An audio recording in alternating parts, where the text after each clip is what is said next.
Hi friends, నేను మొట్టి పాత్రలో హెల్దీగా టేస్టీగా ఆయిల్ తక్కువ యూజ్ చేసేలాగా ఎలా పొటాటో కర్రీని కుక్ చేసుకుంటానో మీతో షేర్ చేసుకోవాలనుకుంటున్నాను. ఈ వీడియోని పూర్తిగా చూడండి, స్కిప్ చేయకుండా చూడండి ఫ్రెండ్స్.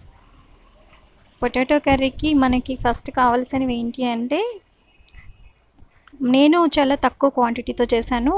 ఒక 2 పొటాటోస్, మీడియం సైజ్ పొటాటోస్ తీసుకోండి. దానికి తగినన్ని టమోటాలు కావాలి ఫ్రెండ్స్. 2 పొటాటోస్కి 5 టమోటాస్ సరిపోతాయి మై ఫ్రెండ్స్. అయితే దీనికి ముందుగా మనం ఏం చేయాలి అంటే టమోటా గ్రేవీ ప్రిపేర్ చేసుకోవాలి. అంటే టమోటా గ్రేవీ ఎలా ప్రిపేర్ చేసుకోవాలి అంటే, ఫస్ట్ మనము టమోటా గ్రేవీ కంటే ముందు ఆలు ఉడకబెట్టుకోవచ్చు, లేదంటే డైరెక్ట్గా వాడేసుకోవచ్చు. నేనైతే ఆలుని ఉడకబెట్టుకున్నాను. సో ఆలుని ఉడకబెట్టుకొని ఉంచుకోవాలి. తర్వాత టమోటాలు అట్ ద సేమ్ టైం ఆలు ఉడుకుతున్న టైంలోనే టమోటా గ్రేవీ ప్రిపేర్ చేసుకోవాలి. టమోటా గ్రేవీ ఎలా ప్రిపేర్ చేసుకోవాలి అంటే, టమోటాలని ఫస్ట్ మనము ఉడకబెట్టుకుంటాం ఫ్రెండ్స్. నార్మల్గా ఉడకబెట్టుకోవచ్చు. సో ఉడకబెట్టుకొని తీసేసి పక్కకు చల్లారబెట్టుకోవాలి. తర్వాత మనము ఒక చిన్న పాన్ తీసుకొని, ఆ పాన్లో ఆయిల్ 1 టేబుల్ స్పూన్ వేసుకొని, మనం అందులో ఎండుమిర్చి ఒకటి, అండ్ కర్రీ లీవ్స్ కొన్ని, అండ్ జీలకర్ర, ఇంకా వెల్లుల్లి, అల్లం, వీటిని వేయించుకుంటాం ఫ్రెండ్స్. బ్రౌన్గా వచ్చేంత వరకు వేయించుకొని వెంటనే ఆఫ్ చేసేయండి. సో ఈ వేయించుకున్న వాటిని కలెక్ట్ చేయండి. కలెక్ట్ చేసి ఒక బౌల్లో పెట్టుకోండి. సో ఇప్పుడు మన దగ్గర బాయిల్ చేసిన టమోటాలు ఉన్నాయి, అండ్ వేయించిన ఈ మిర్చి మనం వేయించుకున్నాం కదా, ఇవన్నీ కూడా తీసుకొని ఒక దగ్గర పెట్టుకొని చల్లారబెట్టాలి ఫ్రెండ్స్. సో ఫ్యాన్ కింద పెట్టుకోండి దాన్ని. సో చల్లారబెట్టుకున్న తర్వాత దాన్ని మిక్సీ చేయండి. దీన్ని టమోటాలని మనం వేయించుకున్న కరివేపాకు, జీలకర్ర ఇవన్నీ ఉన్నాయి కదా, వీటన్నిటిని కలిపి మిక్సీ చేసుకోండి ఫ్రెండ్స్. టమాటో గ్రేవీ రెడీ అయిపోయింది. సో ఈ టమాటో గ్రేవీని మనం ఏం చేయాలి అంటే, ఒక పక్కన పెట్టి ఉంచుకోవాలి. తర్వాత ఆలు ఉంటుంది కదా, ఆలుని ఉడకబెట్టుకున్నాం కదా, ఉడకబెట్టుకున్న ఆలుని పొట్టుతోనే వాడేసుకోవచ్చు ఫ్రెండ్స్. పొట్టుతో వాడుకుంటే చాలా మంచిది. ఇష్టం లేని వాళ్ళు పొట్టు తీసేయచ్చు. సో నేనైతే పొట్టుతోటే ఉంచుకున్నాను. సో ఇప్పుడు ఒక నాన్ స్టిక్ పాన్ తీసుకోండి ఫ్రెండ్స్. నాన్ స్టిక్ అయినా తీసుకోండి, లేదంటే నల్లగా మట్టి బౌల్లోనైనా వండుకోవచ్చు. సో నేనైతే మట్టి బౌల్ తీసుకున్నాను, కడాయి. సో దీంట్లో ఏం చేశానంటే 1 టేబుల్ స్పూన్ ఆయిల్ వేసాను. ఆ తర్వాత దీంట్లో ఏంటంటే బిర్యానీ ఆకు ఒకటి యూజ్ చేశాను ఫ్రెండ్, ఒకటి, అండ్ 3 లవంగాలు వేసాను, 2 దాల్చిన చెక్క, అండ్ ఇంకేంటంటే మీ దగ్గర పువ్వు అంటారు కదా, ఫ్లవర్, ఒకటి మసాలా ఐటమ్ పువ్వు. సో ఆ పువ్వుని యూజ్ చేసుకోవచ్చు. లేని వాళ్ళు వదిలేసేయండి. నెక్స్ట్ ఏంటంటే దాన్ని వేయించాలి ఫ్రెండ్స్ ఆయిల్లో. వేయించిన తర్వాత మన దగ్గర ఉడకబెట్టిన బంగాళదుంపలు ఉన్నాయి కదా, బంగాళదుంపలు కూడా యాక్చువల్గా వాటిని ఆయిల్లో వేయించొద్దు ఫ్రెండ్స్. బంగాళదుంపల్ని పక్కన పెట్టి ఉంచండి. ఇప్పుడు ఏం చేస్తారంటే, టమాటా గ్రేవీ ఉంటుంది కదా, టమాటా గ్రేవీని ఆయిల్లో వేయించండి. ఆయిల్లో కొంచెం వేయించిన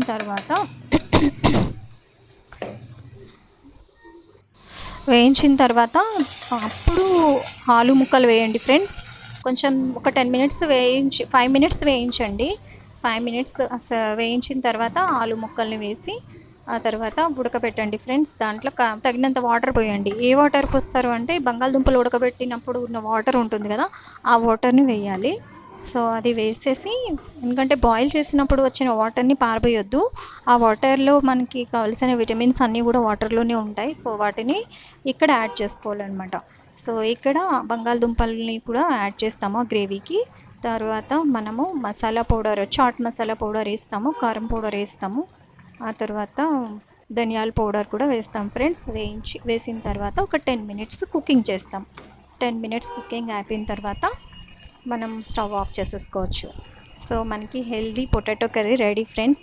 ఇది హెల్దీ అని ఎందుకు అంటున్నానంటే, ఇంకొకటి ఏంటంటే, మనము లాస్ట్లో నెయ్యి యాడ్ చేసుకుంటే ఇంకా చాలా టేస్టీగా ఉంటుంది ఫ్రెండ్స్. నెయ్యి యాడ్ చేసుకుంటే. అంటే ఇక్కడ నేను ఎందుకు హెల్దీ అని అంటున్నానంటే ఫ్రెండ్స్, ఇప్పుడు మనము ఏంటంటే ఆలు కర్రీ వండుకుంటే మనకి ఫైబర్ అనేది ఏం ఉండదు పెద్దగా. అంతా కూడా మనకి ఏముంటుంది ఆలు కర్రీలో, జస్ట్ మనకి కార్బోహైడ్రేట్స్ ఎక్కువ ఉంటాయి, అంతే కదా. స్టార్చ్ ఉంటుంది, స్టార్చ్ పిండి పదార్థాలు ఉంటాయి. సో అంటే దాంతోపాటు మనకి ఇంకా ఫైబర్ కూడా కావాలి కదా ఫ్రెండ్స్. సో నేను ఏం చేశాను అంటే పొటాటోస్కి మనము ఆలు టమోటా ముక్కలు కట్ చేసి వేస్తూ ఉంటాము, కానీ ఆ ముక్కలు పిల్లలు తినరు కదా. సో మనం కూడా తింటాము, కొందరు తింటారు కొందరు తినరు.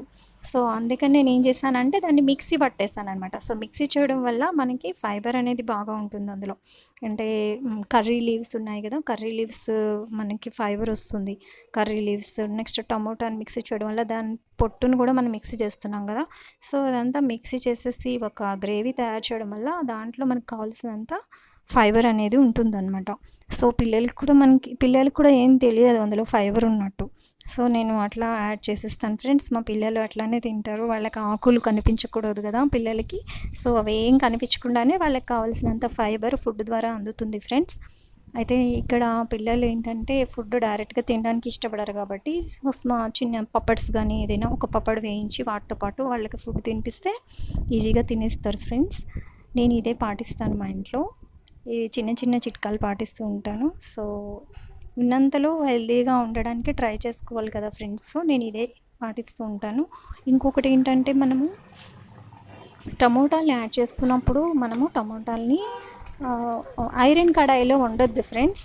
ఎందుకు అంటే టమోటాలు పులుపు అనేది ఐరన్ మెటల్తో కొన్ని కెమికల్ రియాక్షన్స్ అనేవి జరుగుతాయి. సో దానివల్ల మనకి అంత హెల్దీ కాదు.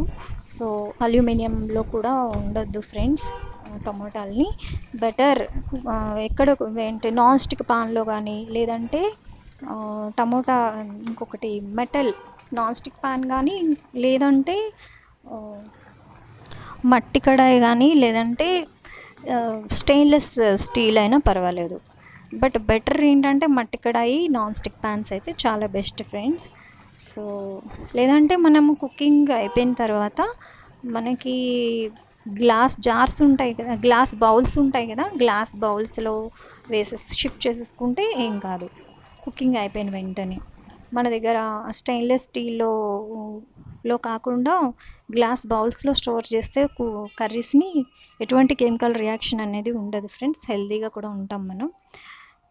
అది లేనప్పుడు స్టెయిన్లెస్ స్టీల్లోనైనా స్టోర్ చేయొచ్చు. సో పొటాటో కర్రీ పిల్లలకి చాలా ఇష్టంగా ఉంటుంది కదా. సో నేను అందుకని పిల్లలకి ఈ విధంగా వండి పెడుతూ ఉంటాను. ఈ పొటాటో కర్రీని మనము చపాతీలతో పిల్లలకి పెడితే చాలా ఇష్టంగా తింటారు. అన్నంలో కూడా వండుకొని ఈ కూరని వేసుకొని తినవచ్చు, చాలా బాగుంటుంది. సో నా వీడియో నచ్చినట్లయితే సబ్స్క్రైబ్ చేసుకోండి ఫ్రెండ్స్. నేను ఇంకా ఇలాంటి మరిన్ని వీడియోస్ని మీతో షేర్ చేసుకుంటాను. Thank you friends.